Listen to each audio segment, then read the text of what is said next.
Imagine the city of Rome at dawn. The first light touches the reddish roofs, and a pale mist hangs over the Tiber River.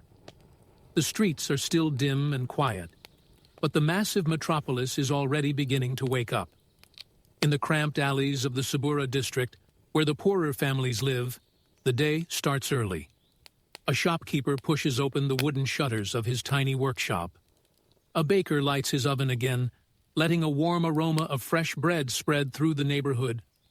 Somewhere above, on the upper floors of tall, shaky apartment blocks, a mother tries to calm her crying child as the city slowly returns to life.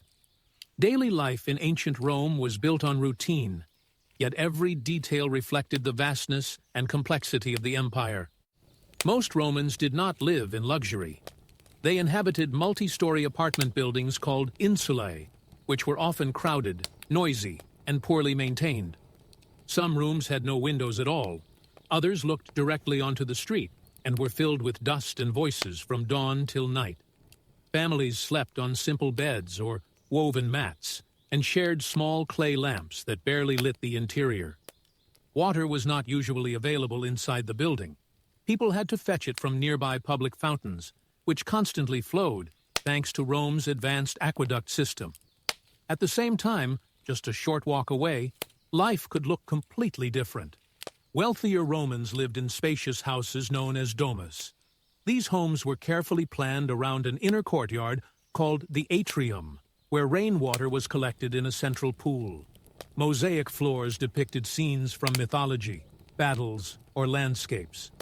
Walls were brightly painted with frescoes, and statues of household gods stood in small shrines. A wealthy family could have multiple dining rooms, private baths, separate quarters for slaves, and even their own garden filled with flowers, fruit trees, and marble benches. The contrast between rich and poor was visible everywhere. But regardless of social class, Romans shared one habit: starting the day early. As soon as the sun rose, the streets began to fill with people heading to work. Merchants set up their stalls.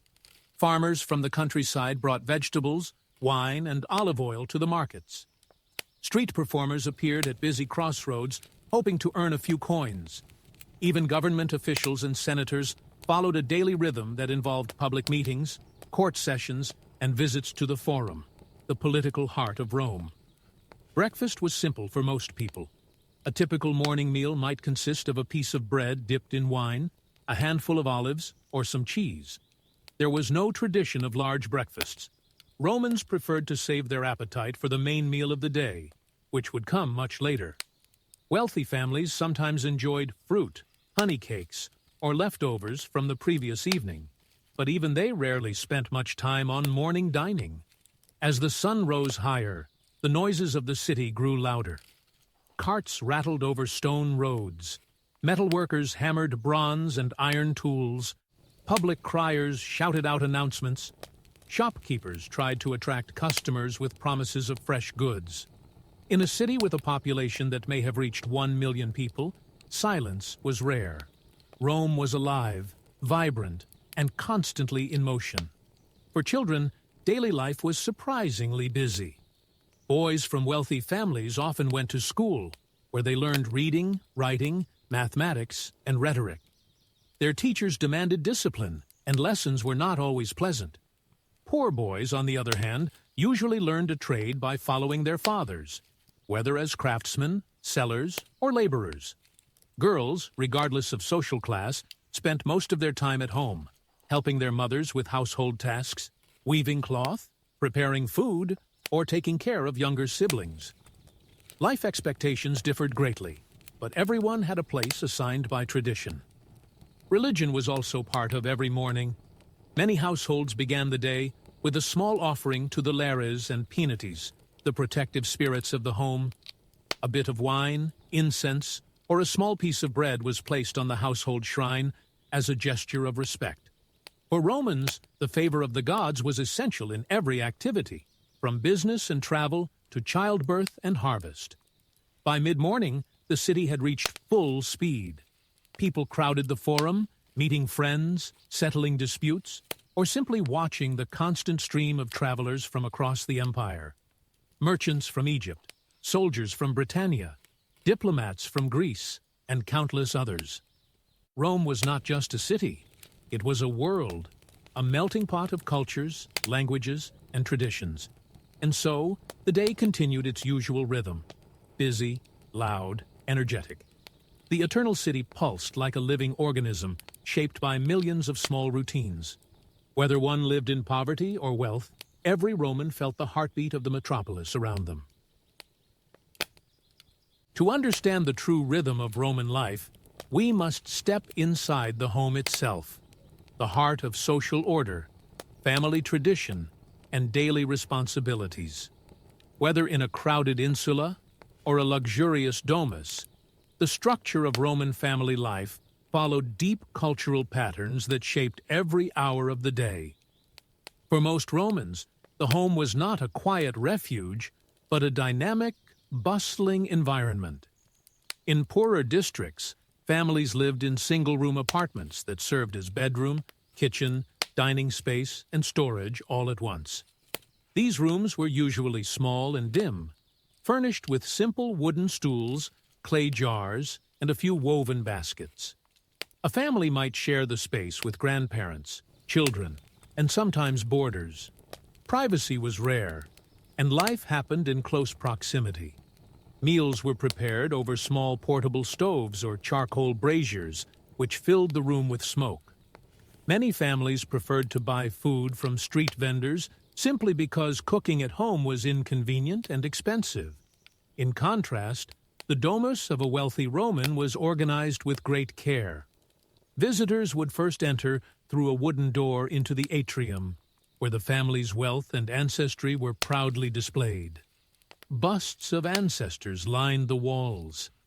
Lamps, bronze figurines, and decorative chests added elegance.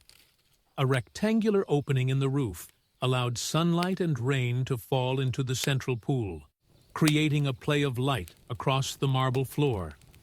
Several doorways around the atrium led to private bedrooms, storage rooms, or small shrines dedicated to the household gods. Deeper inside the house lay the tablinum, the master's office. Here, the head of the household, known as the paterfamilias, conducted business, kept financial records, and welcomed clients seeking favors or advice.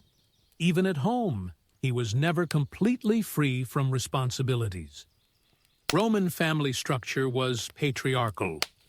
The father held legal authority over everyone in the household, including his wife, children, and even adult sons living under his roof. However, this authority was not always harsh. Many Roman fathers were devoted to their families, proud of their children, and deeply concerned about honor and reputation. Roman women played a central role in household life. Although they had limited political rights, within the home they carried enormous responsibility. A respected Roman matron managed finances, supervised slaves, planned meals, arranged marriages, prepared clothing, and maintained religious traditions. Her influence shaped the daily routine. Wealthy women also hosted guests, attended banquets, visited bathhouses, and enjoyed considerable social freedom. Poorer women, meanwhile, balanced household chores with work outside the home, selling goods at the market, weaving cloth, or serving in shops. Children occupied a unique position in Roman society.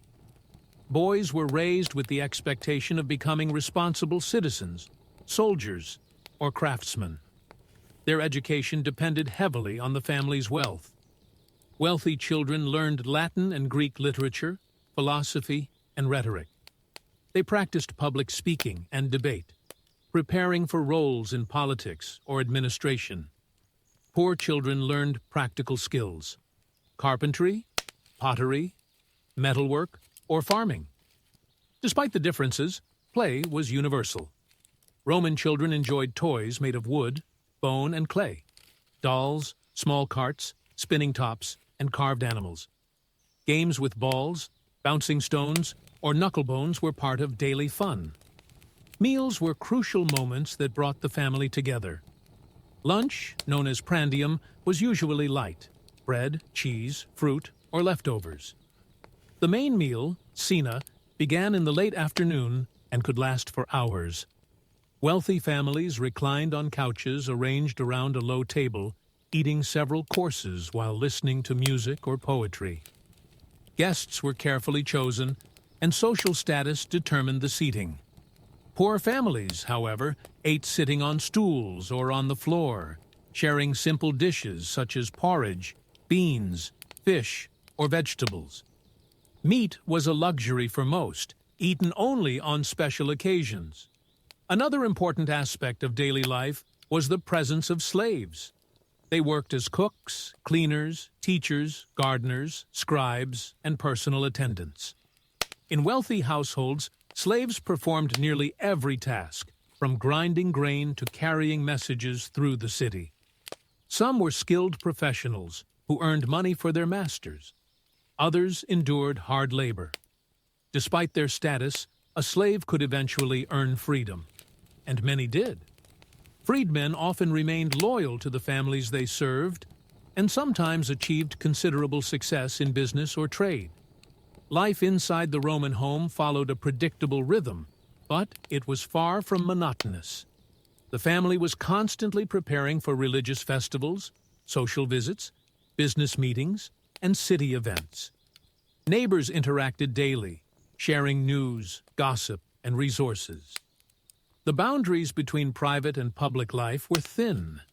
A house was not just a personal space, but a social center. As evening approached, the streets outside grew quieter. Lamps were lit, and families gathered for dinner. Children listened to stories about heroic ancestors. Women finished weaving cloth or preparing garments for the next day. Men reviewed documents or discussed politics with friends. In the wealthier parts of the city, musicians played soft melodies while servants brought trays of fruit and wine.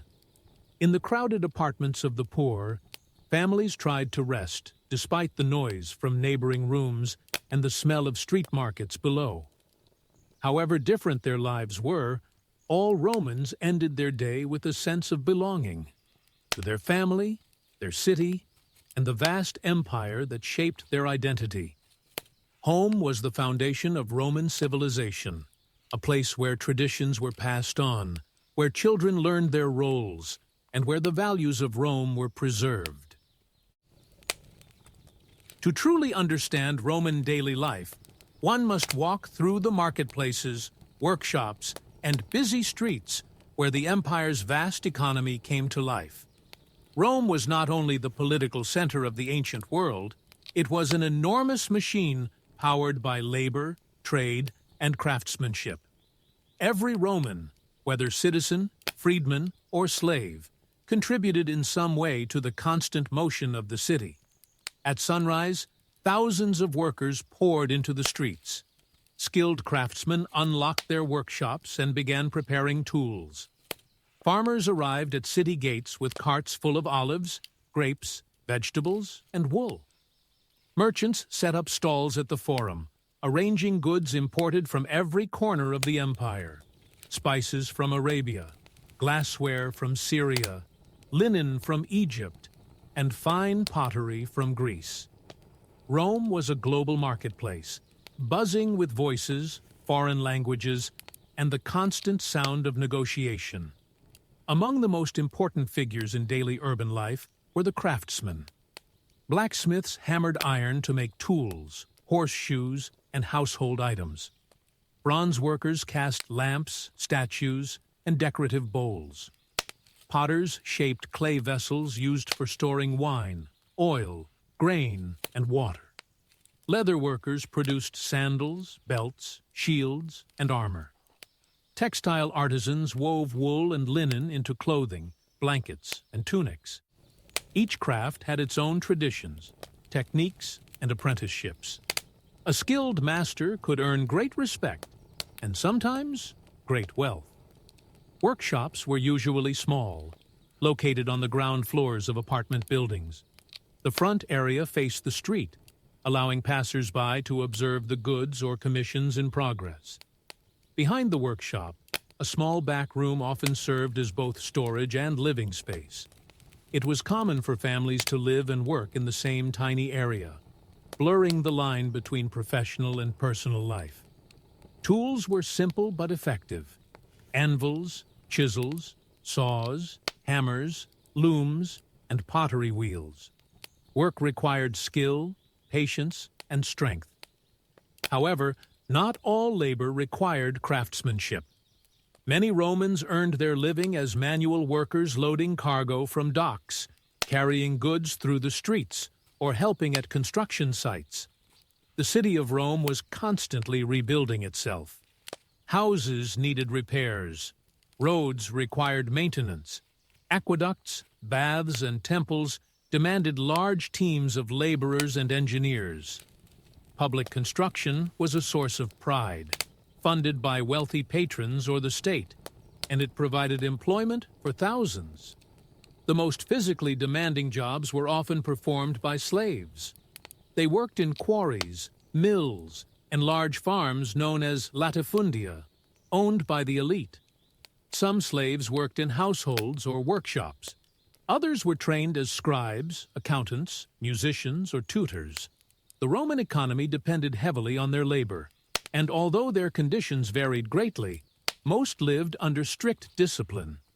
Still, some slaves could earn money, buy their freedom, or be freed by their masters. Many freedmen became successful merchants or craftsmen, contributing even more to the city's economic strength. Markets were the beating heart of Roman daily commerce. The Forum was the largest and most politically important marketplace, but each district had its own smaller market squares. Food stalls lined busy streets, selling bread, sausages, fish, fruit, and pastries. Some vendors specialized in hot meals, lentil stew, chickpea porridge, grilled meat, or fried fish. Since many apartments lacked proper kitchens, thousands of Romans relied on street food every day. The city also depended on complex trade networks. Rome imported enormous quantities of grain from Egypt and North Africa to feed its population. Olive oil and wine came from Spain and Greece. Marble from Asia Minor. Slaves from Gaul and Thrace. Exotic products traveled along vast sea routes and dusty roads, arriving at the city's ports, warehouses, and distribution centers. The administrative structure needed to manage this flow was immense, involving senators, tax collectors, scribes, and ship captains. A typical workday ended in the late afternoon.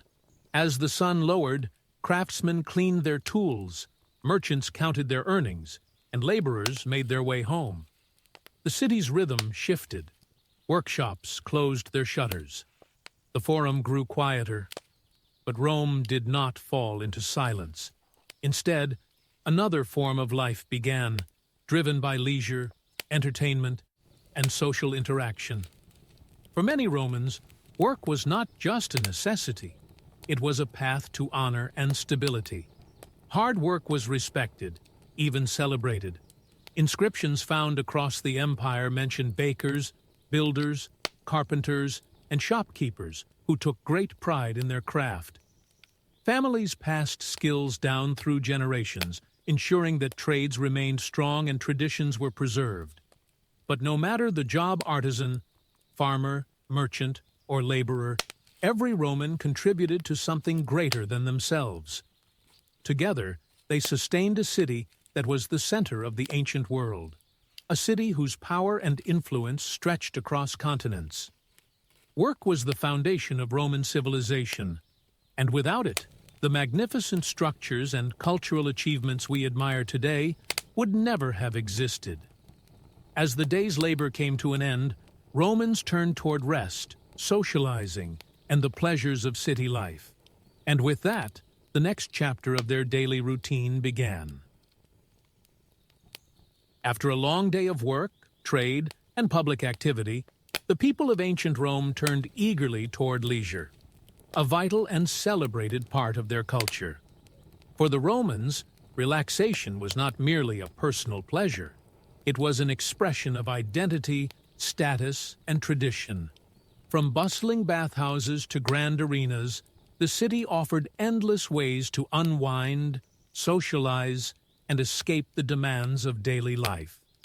One of the most iconic institutions of Roman leisure was the public bath, known as the thermae. These bath complexes were more than simple places to wash. They functioned as social centers, recreational hubs, and even cultural venues. A typical bathhouse contained hot rooms, warm rooms, cold pools, steam chambers, and exercise courts. Some of the larger complexes, such as the Baths of Caracalla, featured libraries, gardens, restaurants, lecture halls, and vast open-air gymnasiums. For a small entrance fee, sometimes even for free, citizens from all social classes could enjoy these luxurious facilities. The bathing ritual followed a clear sequence. Visitors began with light exercise on the training ground, lifting weights, stretching, or playing ball games. After warming up, they entered the hot rooms where steam and heated air relaxed their muscles. Then came the warm bath, followed by a refreshing dip in cold water. Slaves or attendants scraped sweat and oil from the skin using a curved metal tool called a strigil. Finally, scented oils were applied to the body, leaving the skin smooth and refreshed. The entire routine could take hours, and it was considered a proper way to maintain physical health and mental well-being. While the baths attracted people of all ages and backgrounds, Rome's public entertainment venues drew even larger crowds. None was more famous or more beloved than the Circus Maximus, a massive stadium capable of holding more than 150,000 spectators. It was here that the Romans gathered to watch chariot races, the most thrilling and dangerous sport of the ancient world. Teams raced at incredible speeds, navigating sharp turns that often resulted in violent crashes. Fans cheered for their favorite factions, identified by colors such as red, blue, green, and white. Loyal supporters formed passionate communities, and the excitement of the races shaped the social energy of the city. Another major attraction was the amphitheater, most famously the Colosseum. This enormous arena hosted gladiator games, animal hunts, staged battles, and elaborate shows. Gladiators, often slaves or prisoners of war, trained for years to master combat techniques. Some became celebrated heroes, admired by the public for their skill and bravery. The games were loud, intense, and dramatic, filled with music, shouting crowds, and the clash of weapons.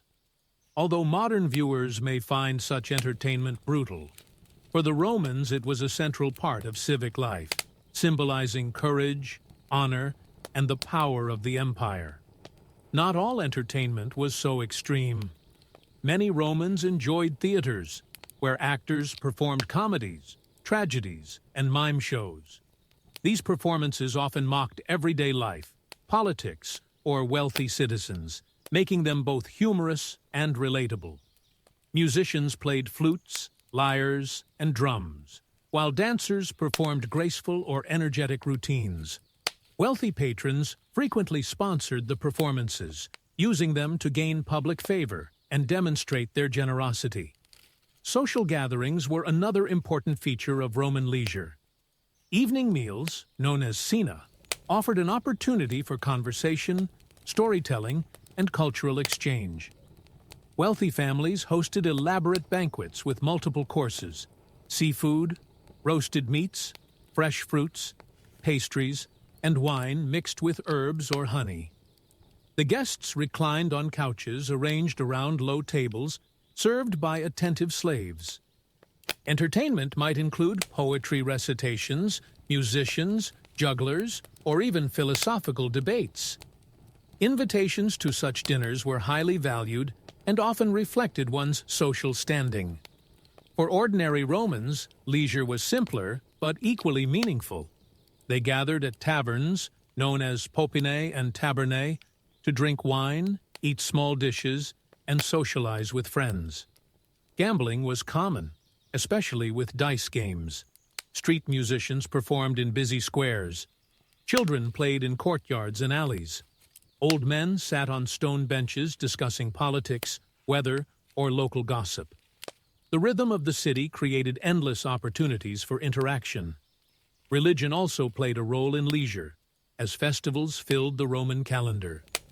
Celebrations such as Saturnalia, Lupercalia, and the Floralia brought days of feasting, music, dancing, and public processions. During festivals, social rules relaxed. Slaves might dine with their masters, gifts were exchanged, and people filled the streets with laughter and songs. These events strengthened community spirit and offered a joyful break from everyday responsibilities. Even in private life, Romans found ways to enjoy creativity and intellectual pursuits. Many read scrolls of poetry and philosophy or listened to storytellers recount myths and heroic tales. Wealthy citizens collected art, decorated their homes with mosaics and frescoes, and commissioned sculptures. Others enjoyed board games, including a popular strategy game called Ludus Latrunculorum, which resembled chess or checkers. Family gatherings often ended with music or poetry, shared under the warm glow of oil lamps.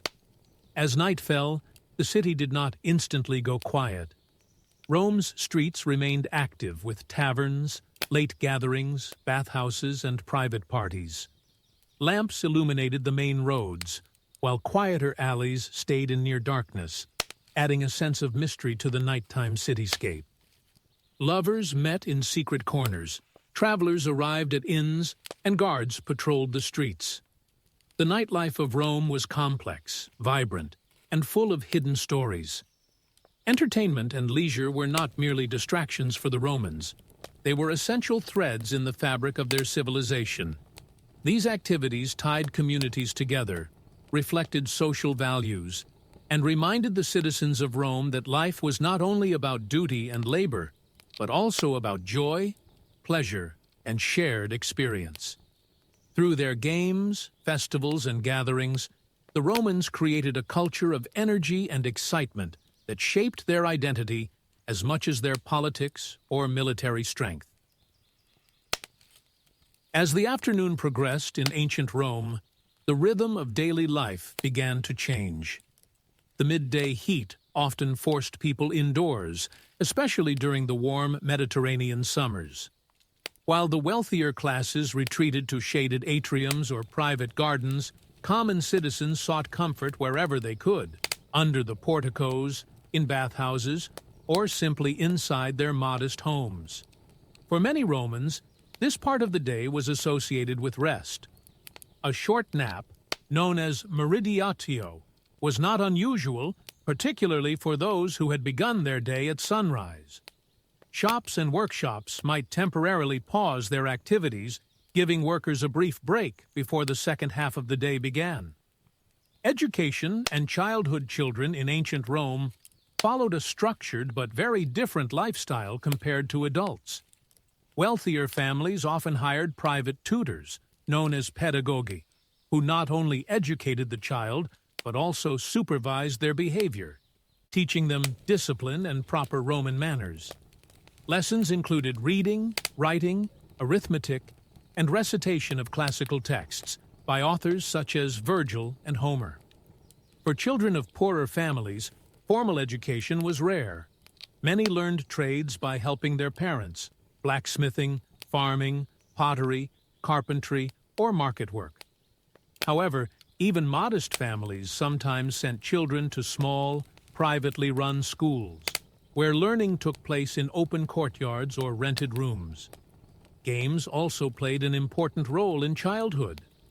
Roman children enjoyed wooden swords, clay dolls, wheel toys, knucklebones, and board games such as Ludus Latrunculorum, a strategy game similar to checkers. Despite the tough nature of Roman society, childhood fun and play were valued. Commerce and trade. As the afternoon cooled, commercial life regained its energy. Markets reopened, and trade routes hummed with activity. Rome was the center of a vast economic network that connected Britain to North Africa, Spain to the Middle East. Ships arrived at ports like Ostia carrying wheat, olive oil, wine, spices, and exotic goods, ivory, silk, precious stones, and perfumes. Merchant stalls in the city were lively and loud. Buyers negotiated prices aggressively. Competition between sellers was fierce. Bakers sold fresh loaves of bread, pastry cooks offered hot snacks, and butchers displayed cuts of meat on wooden tables. Street vendors shouted their offers, advertising everything from cheap wine to copper jewelry.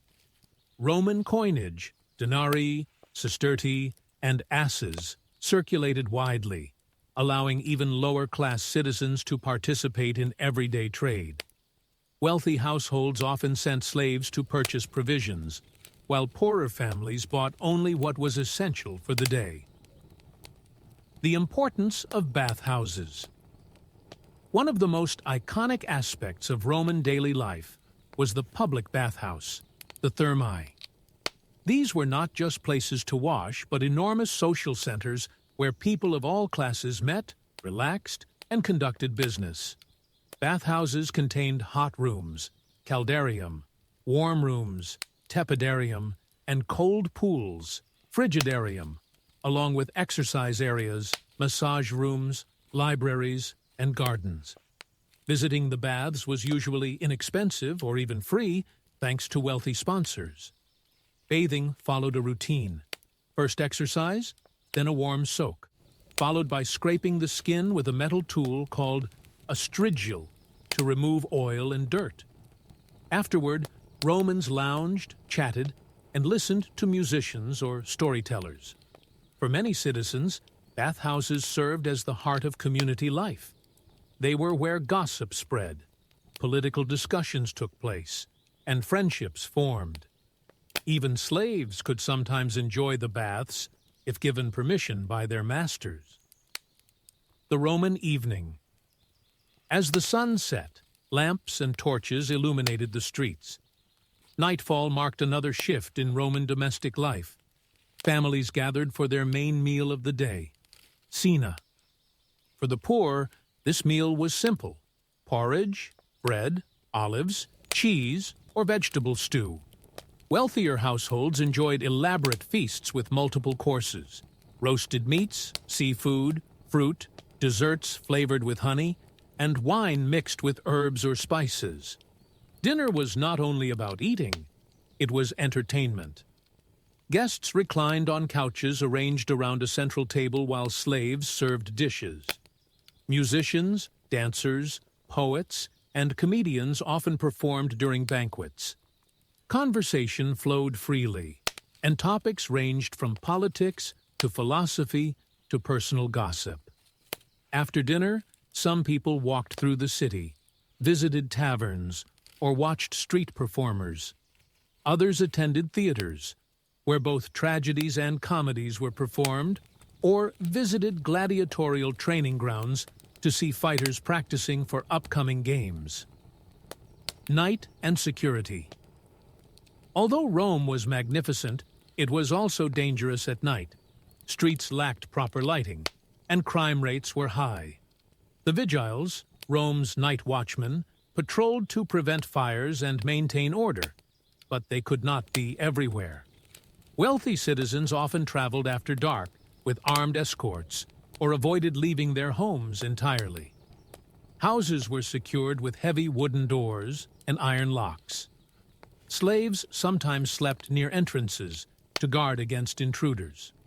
Despite the risks, nightlife remained active in certain districts, especially around taverns, brothels, and markets.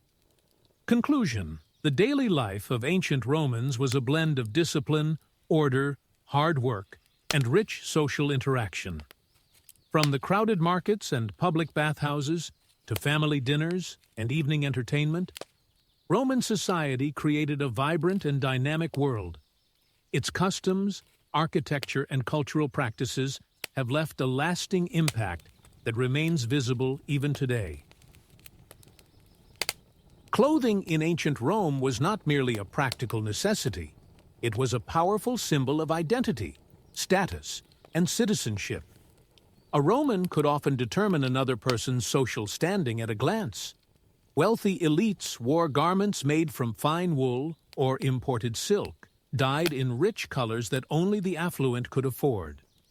The famous toga was the most iconic Roman garment, though it was uncomfortable, heavy, and worn mainly on formal occasions by free-born male citizens. Everyday clothing was simpler. Men typically wore tunics tied at the waist, while women wore a long garment called the stola, often accompanied by a shawl-like palla. Both men and women paid significant attention to their appearance. Hairstyles were fashionable and often complex. Wealthy women styled their hair in elaborate curls or braids, sometimes using wigs imported from Greece or Egypt. Romans also valued cleanliness and grooming. Oils, perfumes, and cosmetics were widely used. Men shaved regularly, and barbershops, tanstrini, were popular social hubs where people discussed news, gossip, and politics while getting trimmed, shaved, or massaged with scented oils. Housing and domestic architecture. Housing varied dramatically across Roman society. The wealthy lived in spacious homes known as domus, designed around an open central atrium with a pool that collected rainwater. Rooms surrounded this central space, and many houses also included private gardens, decorative mosaics, colorful frescoes, and small shrines dedicated to household gods. In contrast, the majority of Romans lived in insulae, multi-story apartment buildings made of wood and brick. These structures could reach several floors and were often overcrowded, noisy, and poorly maintained. The lower floors were safer and more expensive, while the upper floors were cheaper, smaller, and more prone to collapse or fire. Despite the risks, insulae were the heart of urban Roman life, housing artisans, laborers, shopkeepers, and entire families sharing small rooms. Inside both rich and poor homes, domestic life centered around small altars dedicated to the lares and penates, protective household spirits. Families offered wine, incense, bread, or small cakes, believing that these guardians ensured prosperity and safety. Women in Roman society.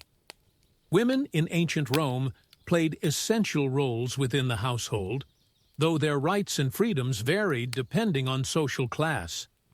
Wealthy women managed household slaves, supervised finances, oversaw the education of children, and organized social gatherings.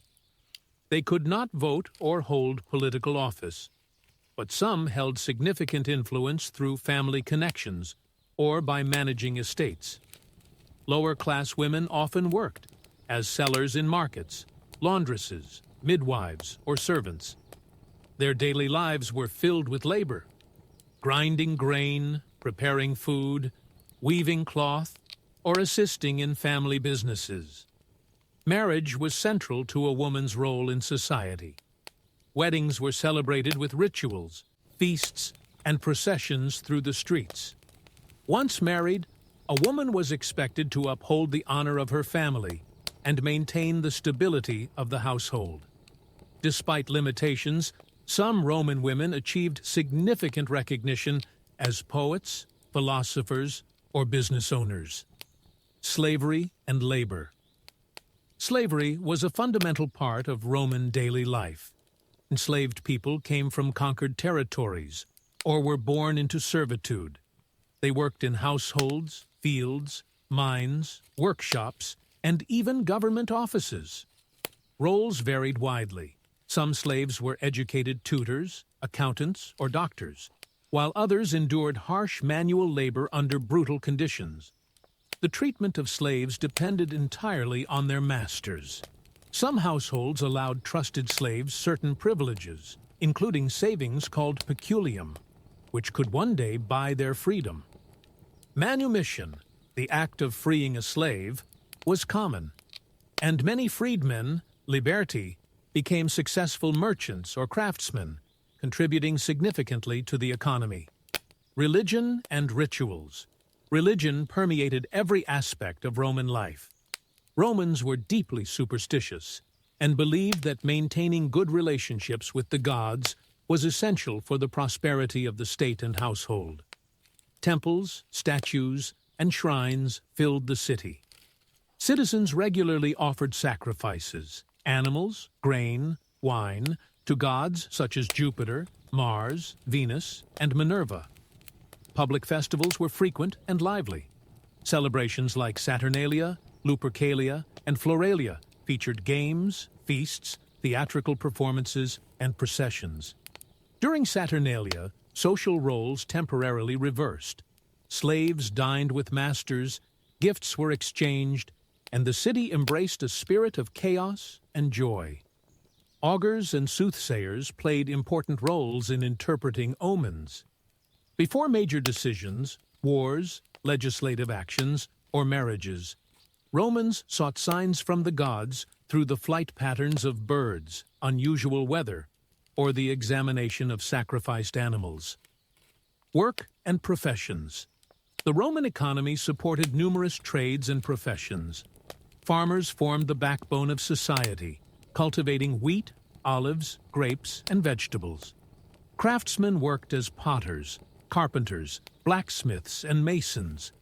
Bakers operated ovens that heated entire neighborhoods, while millers ground grain into flour using large stone mills powered by slaves or animals. In cities, many Romans worked in small shop fronts, known as tabernae, which opened directly onto the street. These shops sold bread, wine, meat, clothing, tools, jewelry, and countless everyday goods. Behind many shops, the owner's family lived in a cramped back room. Other professions included scribes, teachers, engineers, builders, entertainers, and soldiers. Roman engineering projects, aqueducts, roads, bridges, and arenas employed thousands of laborers and transformed the empire's infrastructure. Leisure and entertainment Romans valued leisure time, and their entertainment culture was remarkably diverse. Gladiatorial games were the most famous spectacle, held in massive amphitheaters like the Colosseum. Crowds roared as fighters engaged in dangerous combat, sometimes against wild animals. Though violent, these events were immensely popular and often sponsored by politicians seeking public favor. Theaters offered plays, comedies, and pantomimes. Chariot racing, held in the Circus Maximus, attracted enormous crowds, sometimes over 150,000 people. Fans passionately supported their teams, the Blues and Greens, and the atmosphere resembled modern sports rivalries. Music, poetry readings, and philosophical debates were common at private gatherings. Wealthy Romans hosted dinner parties with musicians, dancers, acrobats, and storytellers. Even simple street performances entertained passers-by. Flute players, jugglers, and fortune-tellers filled the lively marketplaces.